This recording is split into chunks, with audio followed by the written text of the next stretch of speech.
오늘 우리에게 주시는 하나님의 말씀은 다니엘서 7장 23절부터 28절까지의 말씀입니다.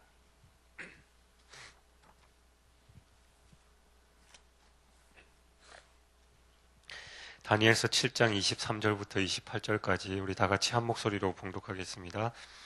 모신자가 이처럼 이르되 넷째 짐승은 곧 땅의 넷째 나라인데 이는 다른 나라들과는 달라서 온 천하를 삼키고 밟아 부서뜨릴 것이며 그 열뿔은 그 나라에서 일어날 열왕이요 그 후에 또 하나가 일어나리니 그는 먼저 있던 자들과 다르고 또 새 왕을 복종시킬 것이며 그가 장차 지극히 높으신 이를 말로 대적하며 또 지극히 높으신 이의 성도를 괴롭게 할 것이며 그가 또 때와 법을 고치고자 할 것이며 성도들은 그의 손에 붙임 바 되어 한 때와 두 때와 반 때를 지내리라. 그러나 심판이 시작되면 그는 권세를 빼앗기고 완전히 멸망할 것이요 나라와 권세와 온 천하 나라들의 위세가 지극히 높으신 이의 거룩한 백성에게 붙임 바 되리니 그의 나라는 영원한 나라이라. 모든 권세 있는 자들이 다 그를 섬기며 복종하리라.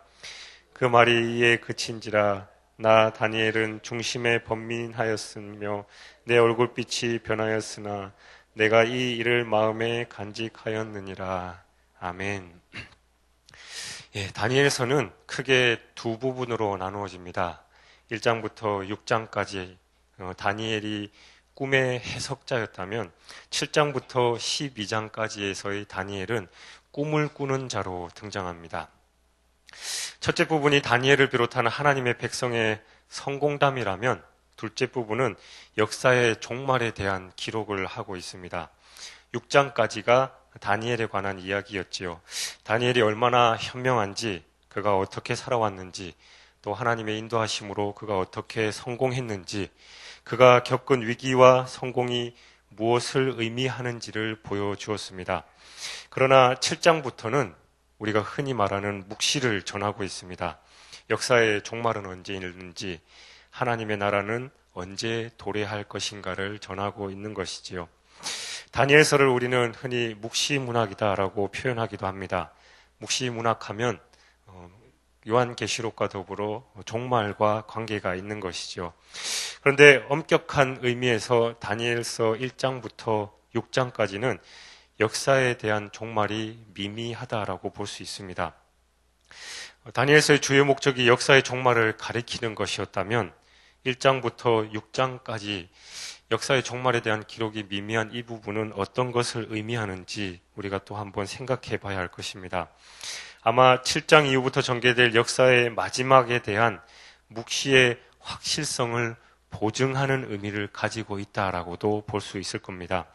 지금까지 우리가 살펴보았듯이 풀무불 속에서도 머리털 하나 상하지 아니하고 다니엘의 세 친구는 보호를 받았습니다. 사자굴 속에 다니엘이 던져졌을 때도 하나님께서 사자의 입을 막으셨지요.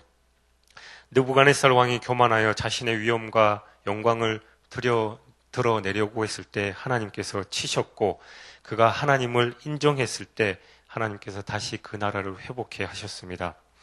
벳사살 왕이 성전에서 사용되던 물건들을 가지고 술을 마시면서 하나님을 무시했을 때 하나님께서는 그 왕위를 폐하시고 그 나라를 다리오에게 넘겨주셨습니다. 이런 일련의 이야기 속에서 우리에게 분명하게 제시하는 메시지가 있습니다. 그것은 바로 역사의 주인은 하나님이시다라는 것이지요. 하나님께서 통치하신다. 지금까지 역사는 하나님의 뜻대로 되어 왔다. 하나님은 이스라엘만의 하나님이 아니라 전 세계 온 우주의 주인이시다라는 것을 나타내고 있다라는 겁니다. 지금까지의 역사를 이끌어 오신 하나님께서 다니엘에게 꿈과 이상을 통해서 주신 묵시들 또한 분명하게 그대로 이루어질 것이다라는 것을 암시적으로 가르쳐주고 있는 것이 바로 6장까지의 내용이다라는 겁니다. 다시 말해서 7장부터 펼쳐질 종말에 대한 계시는 분명하게 지금까지 이루어진 것처럼 앞으로도 이루어질 일들이다라는 것을 나타내 준다라는 것이죠. 7장에 나오는 다니엘이 본 환상은 크게 두 가지입니다. 하나는 바다에서 올라오는 네 짐승에 대한 환상이었고, 다른 하나는 옛적부터 항상 계신 하나님과 인자 같은 이의 모습이었습니다. 바다에서 네 짐승이 올라왔지요. 이 나라들은 기원전 586년 바벨론이 예루살렘을 공격하여 함락시킨 때부터 시작해서 주전 2세기 167년까지 서아시아에 등장했던 큰 제국들을 가리킵니다. 특히 네 번째 짐승은 그 잔인함과 포악성을 볼 때 알렉산더 대왕을 계승한 그리스의 왕들을 가리키는 것이 분명하다라고 해석합니다. 이때 가장 잔혹했던 왕이 바로 안티오쿠스 에피파네스라는 왕입니다. 안티오쿠스 에피파네스는 헬라 문화를 신봉하는 자였습니다. 그래서 헬라 문화와 종교를 유대인에게 소개하여 유대까지도 헬라화하려고 했습니다. 헬라 말을 하고 헬라 신을 섬기고 헬라식 교육을 받고 헬라 풍습대로 살도록 강요를 한 것이지요. 유대인들은 안티오쿠스의 이런 정책에 당연히 크게 반발하고 나섰습니다.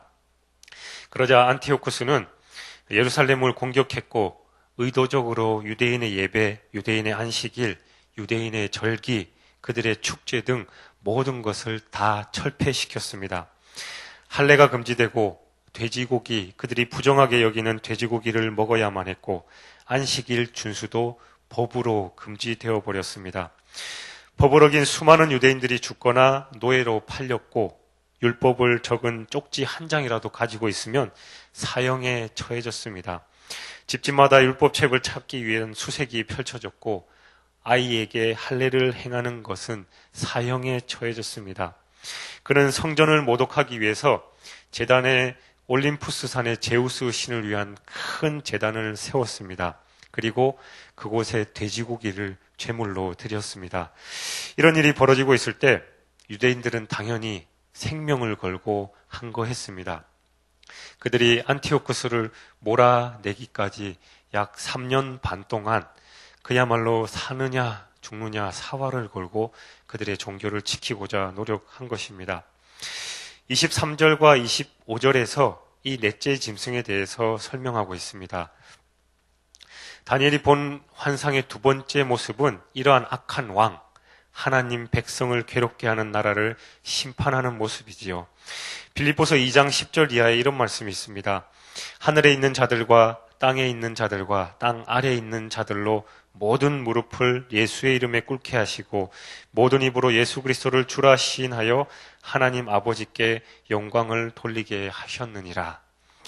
이 땅의 심판과 하나님의 통치의 완성이 어떻게 이루어지느냐?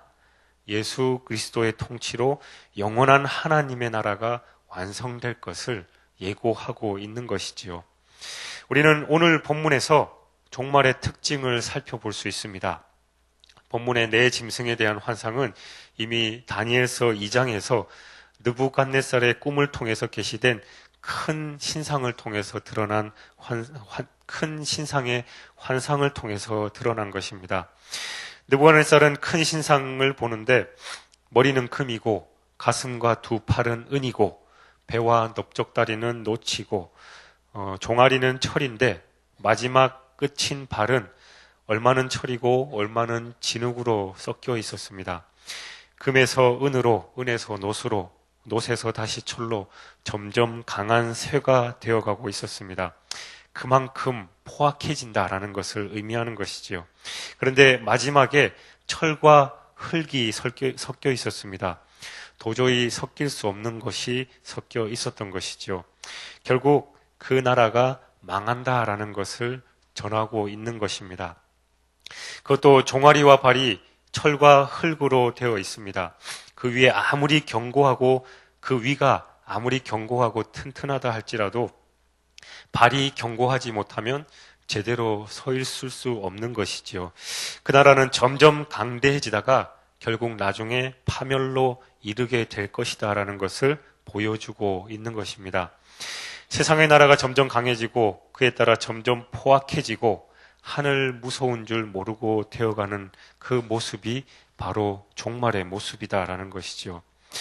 이런 의미로 볼 때 우리가 살고 있는 지금 이 시대는 분명 종말을 향해 가는 시대인 것이 분명합니다.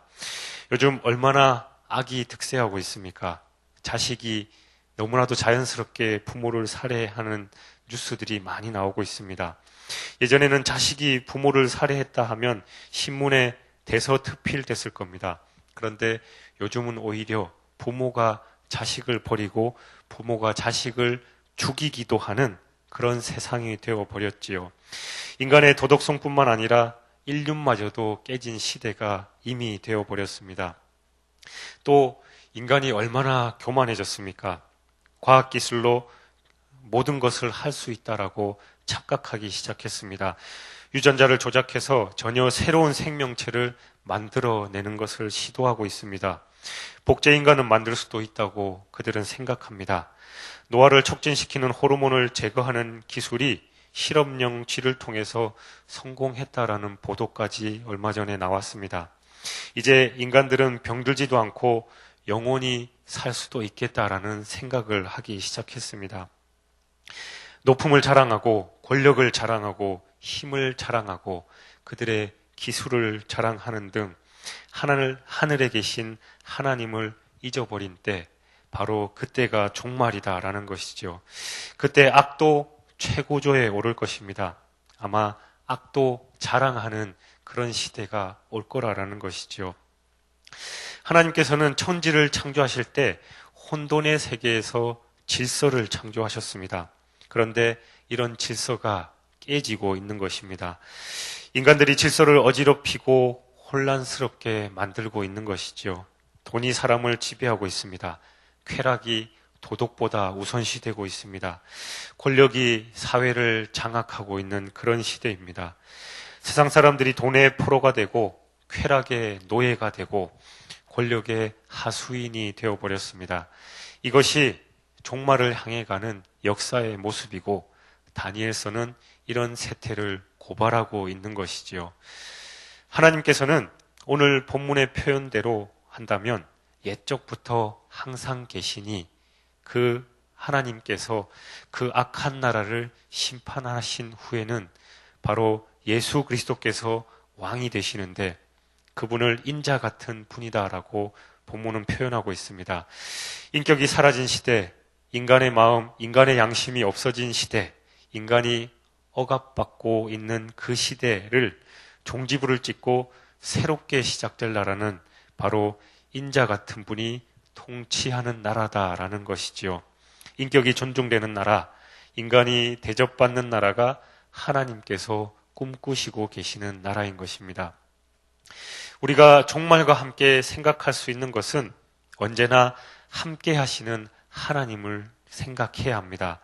이미 누차 말씀드렸지만 오늘 본문에서 하나님을 옛적부터 항상 계신 이가 이렇게 표현하고 있습니다.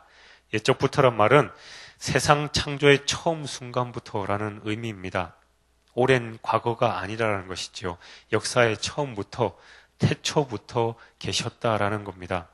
항상 계신이라는 말은 하나님의 동행, 함께 하심을 말하는 것이죠.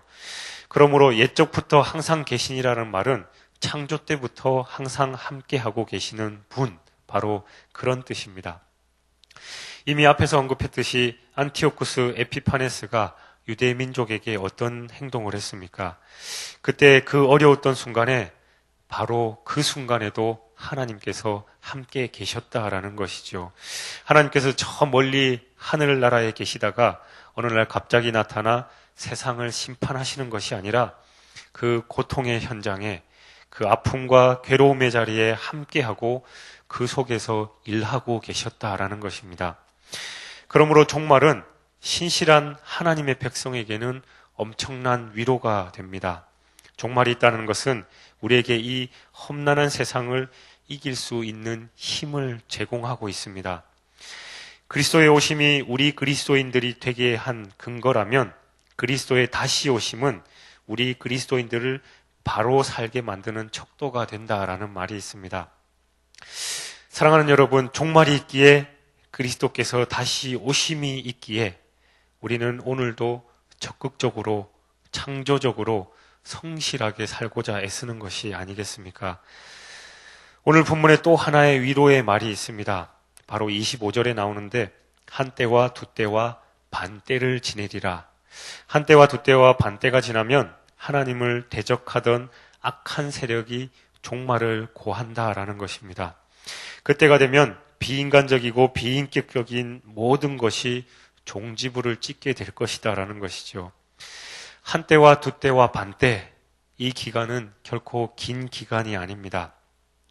이 기간은 안티오쿠스 에피파네스에 의해서 예루살렘이 굴욕을 당하고 있었을 3년 6개월이라는 구체적인 시간을 의미할 수도 있습니다만, 우리는 이 기간을 구체적인 시간이 아니라 단지 상징적인 기간으로 읽어야 합니다.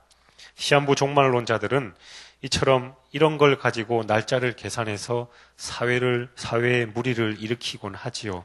그러나 예수님께서는 그때와 기한은 아버지께서 자기의 권한에 두셨으니 너희의 알 바 아니오라고 말씀하셨습니다. 종말의 때가 언제인지는 아무도 모른다라는 것이죠. 한때와 두때와 반때라는 말은 언제 종말이 임하는지를 가르쳐 주기 위해 사용한 말이 아니다라는 겁니다. 오히려 이 말은 그때까지 우리가 누구를 믿고 어떻게 신앙생활을 할 것인지를 더 깊이 말해주고 있습니다. 오히려 우리는 네 번째 짐승에 주목해야 합니다. 무엇이 넷째 짐승의 모습과 같은가? 무엇이 무섭고 놀라우며 무엇이 강하며 잔인한가?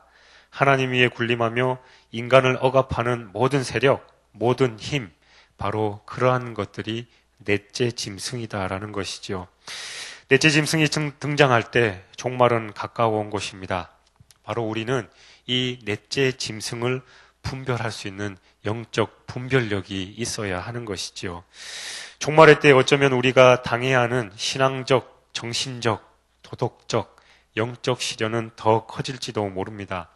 28절에 보니까 다니엘도 종말에 대한 천사의 해석을 듣고도 그 중심에 근심을 더했다라고 기록하고 있습니다. 그만큼 종말은 엄숙하고 우리에게 무겁게 다가온다라는 것이죠. 그러나 종말의 순간까지 하나님은 항상 우리와 함께 할 것입니다.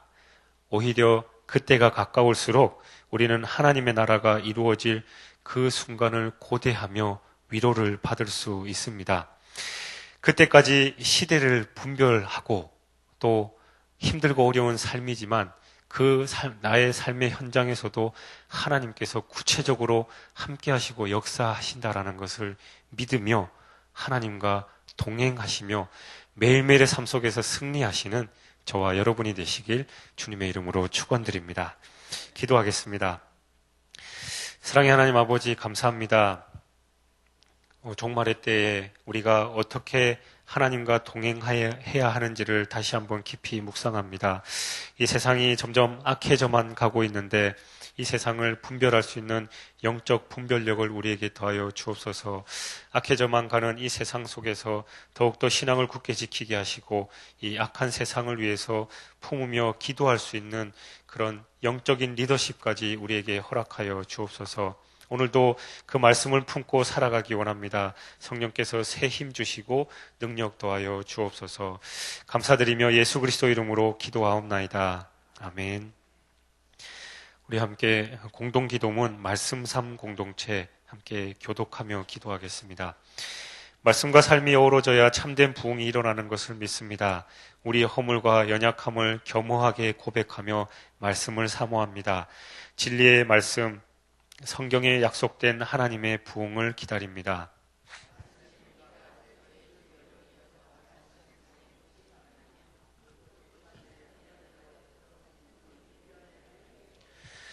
삼일체 하나님의 임재와 현존으로 사랑의 음성을 들려주옵소서. 주님, 우리 공동체의 비전을 굳센 믿음으로 거듭하여 선포합니다. 하나님 말씀의 거룩한 리더십으로 그리스도인의 삶과 세계를 변화시킨다. 아멘. 주님 가르쳐 주신 기도하시겠습니다. 하늘에 계신 우리 아버지, 아버지의 이름을 거룩하게 하시며 아버지의 나라가 오게 하시며 아버지의 뜻이 하늘에서와 같이 땅에서도 이루어지게 하소서. 오늘 우리에게 일용할 양식을 주시고 우리가 우리에게 잘못한 사람을 용서하여 준 것 같이 우리 죄를 용서하여 주시고 우리를 시험에 빠지지 않게 하시고 악에서 구하소서. 나라와 권능과 영광이 영원히 아버지의 것입니다. 아멘. 지금 들은 말씀이 내 삶으로 이어지게 하옵소서. 오늘 수요 예배에 풍성한 은혜와 큰 축복을 내려 주옵소서. 전도 특공대 사역이 더 탁월하게 진행되게 하소서. 전도 대상자를 위해 기도할 때 그들이 주님께로 돌아오게 하소서. 그리고 연말에 교회 사역을 잘 마무리하고 내년 희년인데 희년 사역을 축복하옵소서라고 같이 기도하시고 여러분 각자 가지고 나오신 기도 제목 아래신 후에 자유롭게 돌아가겠습니다. 함께 기도하겠습니다. 사랑의 하나님 아버지 감사합니다. 오늘도 귀하고 복된 날 우리에게 허락하시고 하나님 말씀에 기쁨이게 하시고 하나님 우리가 정말